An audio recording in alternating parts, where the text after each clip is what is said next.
Mi nombre es Mauricio Lechuga y esta es la segunda parte del episodio 14 de Postmortem, un podcast de terror.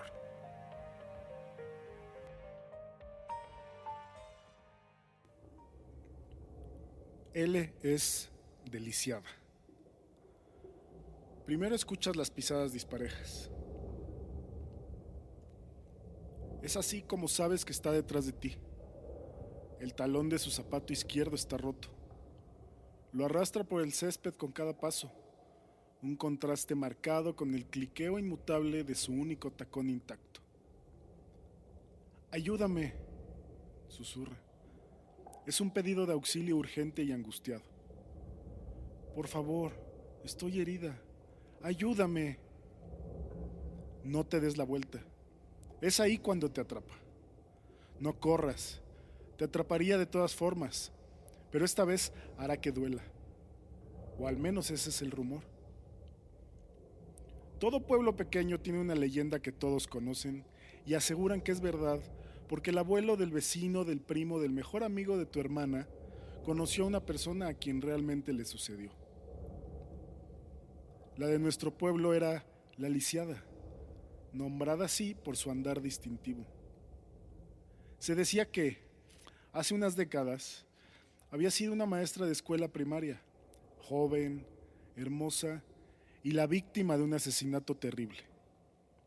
Una noche iba caminando a la casa que compartía con sus padres cuando se dio cuenta de que estaba siendo perseguida. Aceleró y su perseguidor hizo lo mismo, hasta que ambos iban corriendo por un carril oscuro abierto que no tenía más que kilómetros de tierra de labranza a ambos costados. Su talón se rompió, su tobillo se torció, cayó y su perseguidor se convirtió en su asesino. Fue un ataque lento, tortuoso, que la dejó cubierta en heridas de puñal y con una pierna molida. Para cuando el asesino había acabado, simplemente dejó que se desangrara a un lado de la carretera. No fue encontrada hasta la mañana siguiente, y lo único que quedaba por hacer era encontrar al responsable. Mientras que algunos creían que el sujeto fue capturado y sancionado poco después, otros piensan que él o ella aún sigue prófugo y que la lisiada, como pasó a ser conocida la víctima, no descansará hasta que su asesino sea capturado. Siempre tuve una postura escéptica acerca de esta historia. He transitado cientos de veces el lugar por el que se supone que ella debe aparecer, sin ningún incidente. Al igual que todas las personas que conozco, si un fantasma asesino vivía ahí, estaba bastante segura de que ya lo habría visto. Le repetí esto a mi amiga Steffi, cuando sacó el tema de que el amigo de un amigo de un amigo se había encontrado con la lisiada. Es verdad, iba por la carretera vieja hace unas noches y la vio, insistió neciamente durante la hora del almuerzo. Si realmente la vio, ¿no estaría muerto? Pensé que no te debías de dar la vuelta, le dije. La escuchó, lo que sea. ¿Sabes a qué me refiero, Rina? Claro, le dije, rodando mis ojos. A Steffi siempre la frustró que yo no compartiera su voluntad para creer en lo increíble. Entonces, ¿cómo escapó? Pues dijo las palabras correctas. Duh. Ah, claro, las últimas palabras de la mujer. Palabras que de alguna forma todos conocemos sin ni siquiera haber capturado a la única persona que las pudo haber escuchado. Y me respondió, las conocemos porque el asesino nunca fue capturado, obviamente. Él se las contó a alguien que se las contó a otra persona. Y todos mágicamente sabíamos que teníamos que usarlas para protegernos de ser asesinados. Terminé su frase. Steffi frunció su ceño. Ella amaba todas las cosas espeluznantes y sobrenaturales, y había pasado mucho tiempo investigando nuestras leyendas locales, especialmente a la lisiada. No es magia, simplemente la recuerda a su madre, y su pesar la distrae, dejándote en paz. Está bien, ok, accedí, esperando que eso fuera suficiente para dar por terminado el tema. Era un argumento que ninguna de las dos iba a ganar, y no tenía ganas de ahondar, de nuevo, sobre si un fantasma era real o no. A mis 15 años ya se empezaba a sentir ñoño. Steffi, sin embargo, no lo iba a dejar ir tan rápido y fácil. Y continuó. Dicen que su espíritu perdura porque atraparon al sujeto equivocado, y ella está molesta al respecto. Parece ser que prácticamente todos lo sabían, pero a nadie le importó porque querían tener a alguien a quien culpar. ¿Ni siquiera te sientes un tanto mal por ella? Aún está esperando justicia después de todo este tiempo. Steffi, solamente persigues a las personas que no creen en ella, ¿verdad? A mí no me gustó la manera en la que Steffi dijo eso, como si se le estuviera metiendo una idea que yo no aprobaría, y lo negué con la cabeza. Sea lo que sea, no. Podríamos ir ahí, al lugar que acecha, me sugirió. No, no seas tonta, Steffi. De todas formas, no eres una creyente, así que ¿cuál es el gran problema? He ido muchas veces por ahí, ¿sabes? Y nunca ha pasado nada. ¿Ha sido después del anochecer? Steffi comenzaba a tener una pequeña sonrisa. No, ¿y eso qué tiene que ver? Pues que es entonces cuando está activa, durante el día no cuenta. Esto es una tontería, Steffi, le dije de nuevo. Iremos hoy, esta noche. Cada argumento que tuve fue recibido con preguntas acerca de si tenía demasiado miedo, y Steffi se burlaba de mí por ser gallina. Lo siguió haciendo por el resto del almuerzo, a lo largo de la clase de ciencias que compartíamos, y después de eso me pasaba notas por los pasillos. Para cuando la campana de salida timbró, ya estaba harta. Pero no lo haré porque crea que está ahí la lisiada, le hice saber. Solo voy para que te calles. El sol se puso apenas después de las 5 de esa tarde. A las 7 nos habíamos reunido en nuestras bicicletas frente a mi vecindario. Los padres de Steffi pensaban que estábamos haciendo un proyecto en mi casa y los míos pensaban que estábamos en la de ella. Teníamos 2 horas para conducir hacia la granja en donde se rumoraba que la lisiada se encontraba, y después regresar antes de que nuestros padres comenzaran a intercambiar llamadas de teléfono. Pedaleamos con fuerza y rapidez, dejando atrás el resplandor de las ventanas y el alumbrado público, hasta que la oscuridad engulló el mundo a nuestro alrededor. Con solo la luz de la luna para guiarnos, tejimos nuestro camino por la ciudad y pasamos a las afueras, en donde los insectos eran más ruidosos, las estrellas más brillantes, y la seguridad derivaba de saber que estábamos rodeadas por otras personas, se había desmoronado. Fue difícil no sentirme completamente expuesta a la intemperie de esa carretera vieja, en donde campos planos se estiraban al horizonte por cada costado. Encontramos un granero ocasional o alguna casa de hacienda asentada por vías largas y polvorientas. Pero aparte de eso, realmente solo éramos nosotras, nuestras bicicletas y la noche. Allá adelante, me dijo Steffi detrás de mí. ¿Ves la cruz? Esa es su marca. Nos detuvimos con un derrape a unos metros de distancia e intercambiamos una mirada entre las sombras. ¿Estás asustada?, me preguntó, sin aliento por toda su emoción. No, le respondí. Fue una respuesta suficientemente honesta. Estaba nerviosa, obviamente, pero ¿quién no lo estaría cuando te encuentras afuera después del anochecer? Recuerda, si te das la vuelta, te atrapa. Si tratas de huir, hará que sea peor. Solo quédate quieta cuando estés cerca y di las palabras. Steffi habló con tanta seriedad que tuve que sofocar una risita. ¡Era ridículo! No paraba de repetirle eso a todas las mariposas revoloteando en mi estómago, pero no sirvió de mucho. Nos bajamos de nuestras bicicletas y las colocamos sobre sus caballetes. Steffi buscó mi mano con la suya y entrelazó sus dedos con los míos. Estaba temblando. ¿Lista? Terminemos con esto ya. Caminamos hacia donde la cruz había sido colocada y nos detuvimos. Steffi apretó mi mano y di un respiro lento y estremecedor. Su miedo empezaba a propagarse hacia mí, acelerando mis latidos. Pero erguí los hombros y presioné mi mandíbula, dando paso hacia enfrente. Reptamos por el borde de la carretera, teniendo el cuidado de mantener nuestra mirada apuntando hacia adelante. Steffi me siguió recordando con un murmullo tembloroso que voltear en cualquier otra dirección nos traería problemas. Pasó 1 minuto, 2, no pudieron haber sido más, a pesar de que se sentía así, y nada sucedió. Mi miedo comenzó a decaer, reemplazado por el regocijo ciertamente reanimador de que había tenido la razón, y casi volteé a ver a Steffi para entonar un "te lo dije". Y entonces me di cuenta de lo tranquilo que estaba. Todos los insectos que habían estado cantando ruidosamente desde que llegamos se habían quedado en silencio. No había llamadas distantes de las aves nocturnas, ninguna brisa recorriéndonos, nada. Solo el sonido de nuestra propia respiración. Para mi asombro, Steffi suspiró, decepcionada. Me pregunté si no se había dado cuenta de cuán silencioso todo se había vuelto. ¿Cómo no podía sentir lo claustrofóbico se había vuelto este camino abierto? Cuán encerradas estábamos en la oscuridad y el silencio.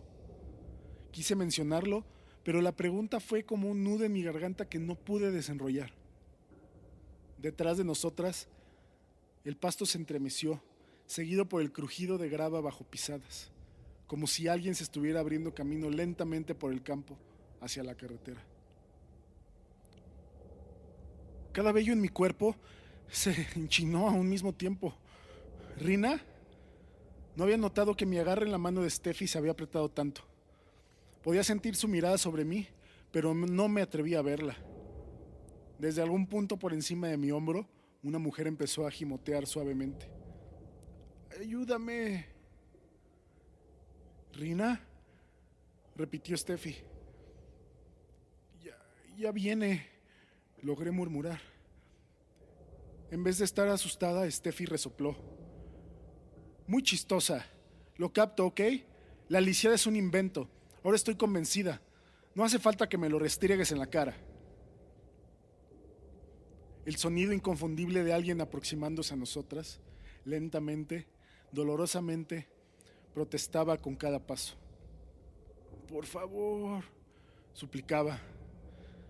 Estoy herida y él no se ha ido. Steffi, con lágrimas calentando mi mirada, le dije, ¡ya viene! Debió de haber sido algo en mi voz, alguna tensión que solo el terror verdadero puede instigar, lo que convenció a mi amiga de que no estaba fingiendo.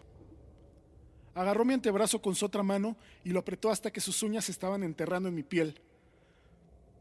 Solo va detrás de las personas que no creen. Esa debe ser la razón. ¿Qué hago? Le rogué con la mente en blanco. Mi cuerpo entero me estaba gritando que corriera, que me alejara de esa cosa que se estaba acercando más y más. Pero el pulso firme de Steffi y mi propio temor creciente me mantuvieron plantada. Por favor, date la vuelta, ayúdame. Las palabras, me dijo Steffi rápidamente. Tienes que decir las palabras cuando esté justo detrás de ti. ¿Qué palabras? Quería gritar, pero no podía hablar ni pensar, solo podía escucharla. La leyenda decía que notarías sus pisadas irregulares y que estarías obligado a escuchar sus plegarias, pero nadie nunca mencionó el olor. La peste de podrido y tierra y sangre fluyendo por el aire, acorralándome lentamente y enrollándose en torno a mí como tentáculos, sofocándome. Me atraganté y presioné mi mano libre sobre mi boca, sacudiendo mi cabeza violentamente, tratando de despejarla, tratando de encontrarle sentido a las cosas. Steffi estaba jalando mi brazo y me decía algo una y otra vez, pero apenas podía escucharla por encima de los chillidos. El olor se estaba engrosando demasiado, provocando que mi estómago se contrajera y que sus contenidos se elevaran hasta hacerme creer que vomitaría. Me apoyé pesadamente sobre Steffi y ella se arrimó a mí para que sus labios estuvieran al lado de mis orejas. A través del velo de pánico y náusea, la escuché gritar: ¡Di las palabras! Estaba tan cerca detrás de nosotros que podía sentir el frío que irradiaba. Las palabras. Tengo que decir las palabras. Simplemente le recuerda a su madre y su pesar la distrae, dejándote en paz. Escuché la voz de Steffi haciendo eco en mi cabeza. Su madre. Las palabras le recuerdan a su madre. Sus últimas palabras. Por favor. La bilis se alzó por la entrada de mi garganta. Mi madre me está esperando. Las pisadas se detuvieron y fueron reemplazadas por un lamento agudo y devastador. Desde algún punto de la noche, un perro comenzó a aullar. Los insectos retomaron su canto. El viento silbaba por los campos. Sonidos de normalidad, de vida. La lisiada siguió chillando a medida que yo redescubría mis piernas. Y acompañada de Steffi, regresamos a nuestras bicicletas. Nunca, en ningún momento, levanté la mirada del suelo. La única cosa que vi a medida que pedaleábamos a toda velocidad fue un par de pies magullados con medias rotas y zapatos altos, a uno de los cuales le faltaba el talón. No dejamos de pedalear hasta que regresamos a mi patio frontal. Cuando llegamos, me abalancé en los arbustos al lado de la casa y vomité. Steffi asegura que no escuchó ni vio nada esa noche, pero cree que yo sí lo hice. Cree que me encontré con la lisiada. Traté de llegar a algún tipo de racionalización con ello, como el poder de la sugestión, pero cuando recuerdo esas pisadas, esos quejidos y el lamento final, sé que solo existe una explicación. Y ahora yo, también, creo en la lisiada.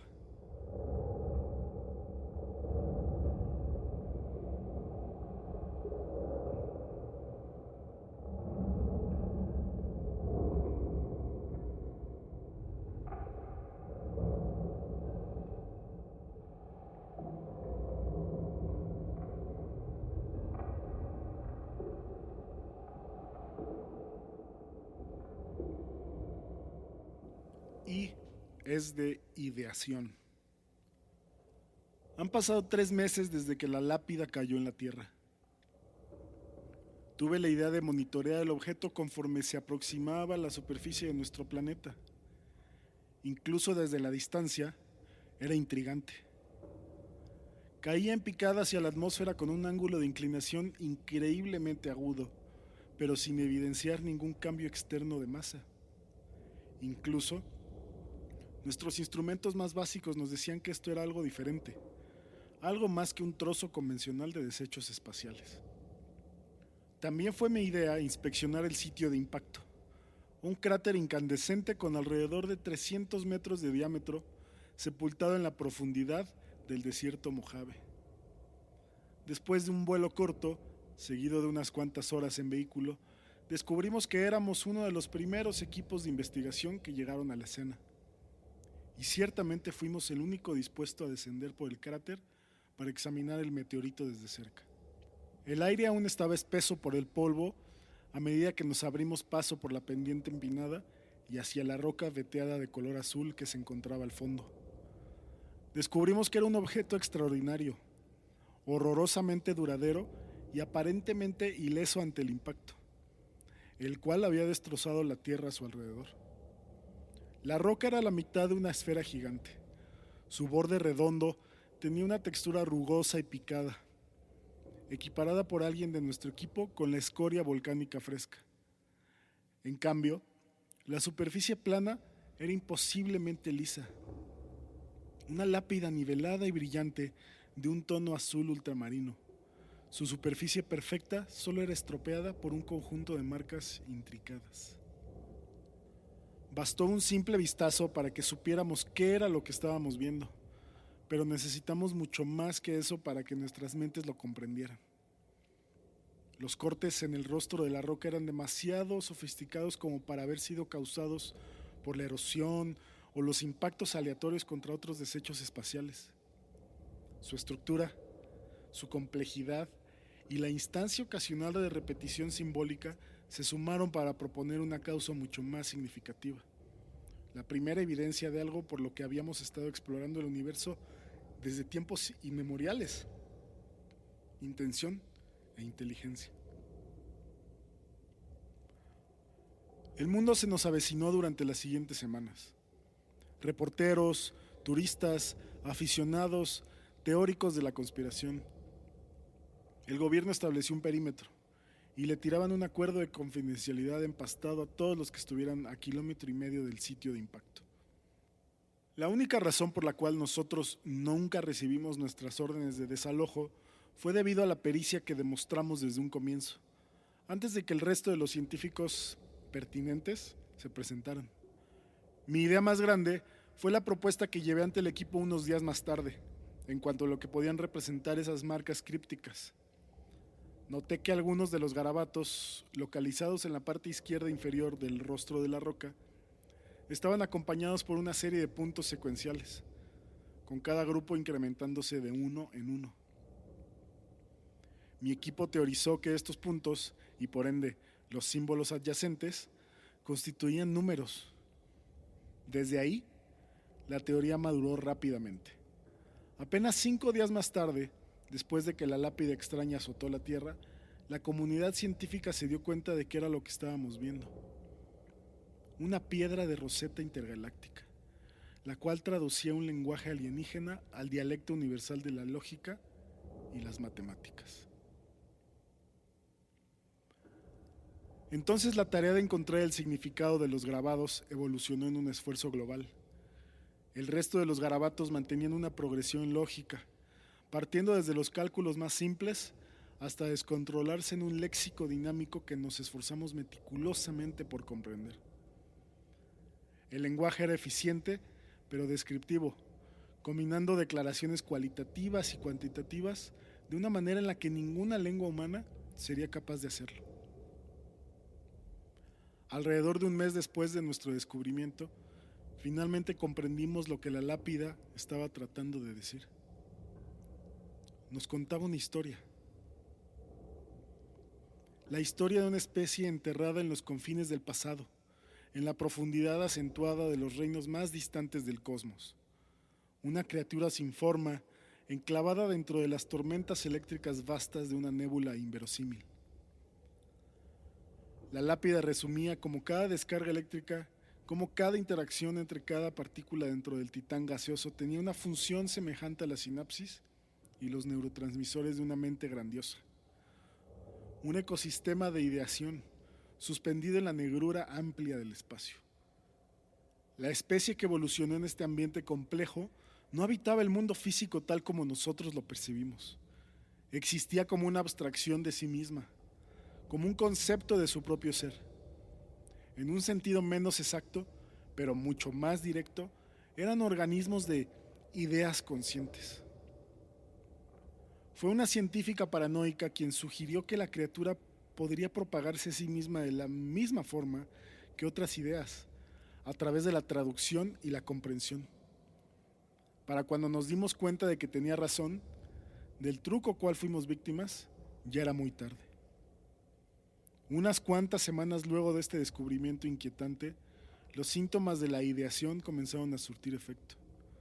Inició con el presentimiento remoto de que algo estaba presente, ocultándose en alguna preocupación, en algún recuerdo latente, en alguna fantasía, existiendo infinitamente en el extremo más distante de la mente. La criatura se esfumaba tan rápido como llegaba, desapareciendo por días consecutivos, hasta que te la encontrabas una vez más en otro rincón de tus pensamientos. Cada vez que la veías, era más grande. Y cada vez que te percatabas de ella, cuando recordabas tu 10º cumpleaños y la encontrabas gestándose en el trasfondo de una memoria atesorada, se escabullía para ir a crecer en alguna otra parte. Dentro de poco, se vuelve evidente que no existe nada que puedas hacer.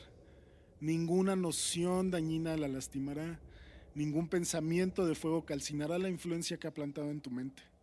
De hecho, pensar en ella solo empeorará las cosas. Los únicos científicos que se liberaron verdaderamente de la criatura fueron los que salpicaron su materia gris por las paredes de sus hogares. Ellos fueron los valientes. Desafortunadamente, yo no soy uno de ellos. Han pasado 3 meses desde que el meteorito cayó en la Tierra. Ahora, la idea que se nos impartió se ha inflado y ha madurado.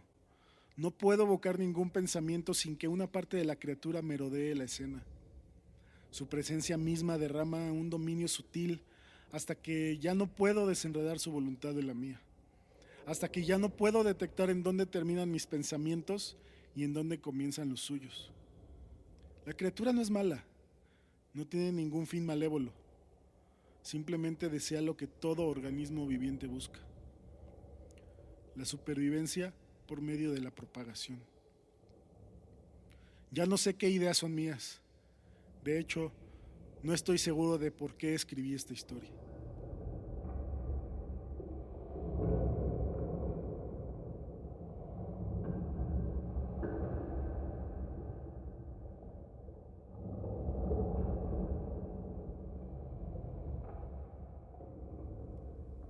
D es de Daniel. Cuando tenía 16 años, mi hermano fue diagnosticado con un trastorno extraño llamado síndrome de la mano ajena. Sufrió un derrame masivo que casi lo mata. Después de la rehabilitación y terapia, fue capaz de superar casi todos los efectos secundarios negativos causados por el derrame. Fue capaz de caminar y moverse normalmente y comunicarse con casi ningún impedimento del habla notorio. Por desgracia, la única secuela perjudicial del derrame no fue curada: su mano izquierda ajena. Con el síndrome de la mano ajena, el individuo afectado esencialmente tiene poco o ningún control sobre su mano. Su mano actuaba por su propia cuenta, agarrando cosas, golpeando cosas y botando cosas sin tomar en consideración lo que Michael quería que hiciera. Con frecuencia, tenía que sujetar su mano izquierda con la mano derecha para hacer que dejara de portarse mal en lugares públicos como supermercados o plazas comerciales. Durante los siguientes años, su condición empeoró. Fue a terapia para tratar de mantener a su mano bajo control, pero sin importar lo que él y su doctor intentaran, su mano izquierda se portaba mal. Se volvió violenta y casi vengativa. En vez de botar cosas, empezó a tirar cosas. Golpeaba a la gente si se acercaban demasiado, e incluso golpeaba a Michael de vez en cuando, si él insistía con impedirle que hiciera lo que quería hacer. Cuando tenía 26 años, Michael me contó algo que lo había asustado por más de un año. Me dijo que no le quería decir a nadie porque tenía miedo de que las personas creyeran que estaba incluso más loco de lo que ya sabían que estaba. Dijo que su terapeuta había hecho un ejercicio con la mano, el cual produjo un resultado inusual.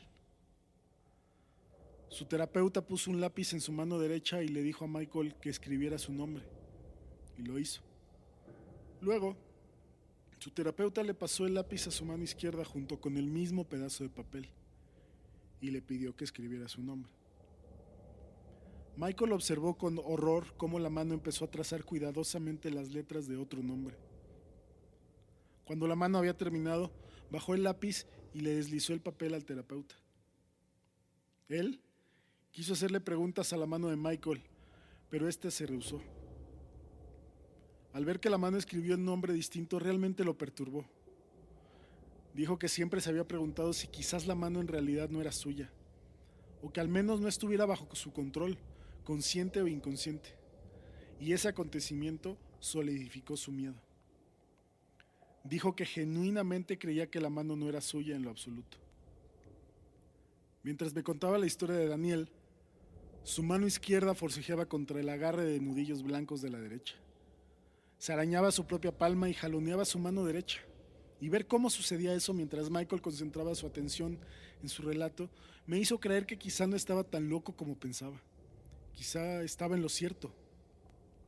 Esa noche, en su camino a casa desde mi departamento, Michael tuvo un accidente de tráfico. Se estrelló contra un muro de cemento yendo a 130 kilómetros por hora. Para todos en el hospital se vio como un intento de suicidio.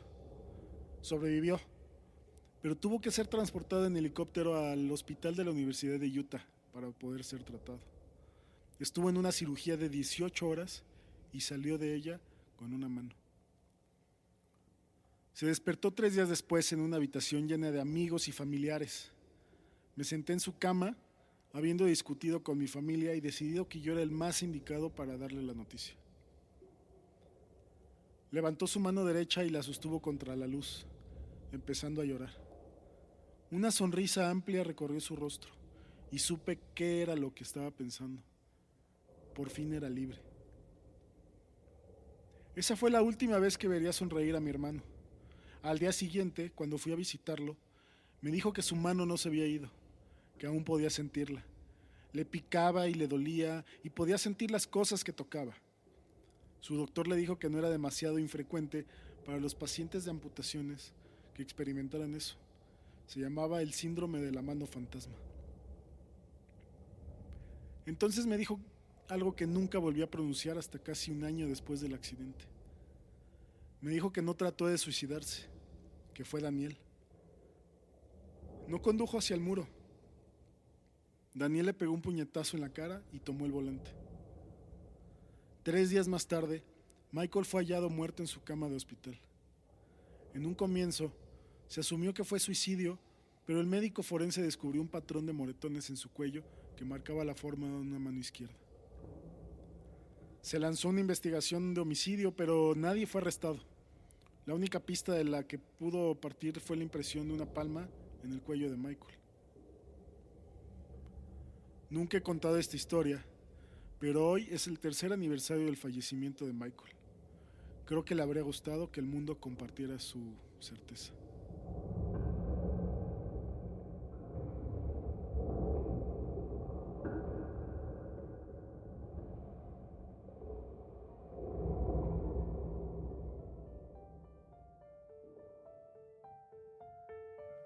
Una vez más te agradezco por escuchar, descargar y compartir Postmortem. Llegamos al final de la parte 2 de este especial de 4 partes del ABC de las creepypastas. Espero te haya gustado y te invito a seguirme en redes sociales como Mortem Podcast, en Twitter, en Instagram y también en Facebook para los que les gusta esa red. Te comento también que hay un Patreon, patreon.com/Mortem Podcast, donde puedes ayudarme a seguir este proyecto, desde $1 hasta lo que quieras, para comprar equipo, promocionar y pagar los servicios de hosting. Sin más por el momento, te vuelvo a agradecer y nos escuchamos la próxima semana.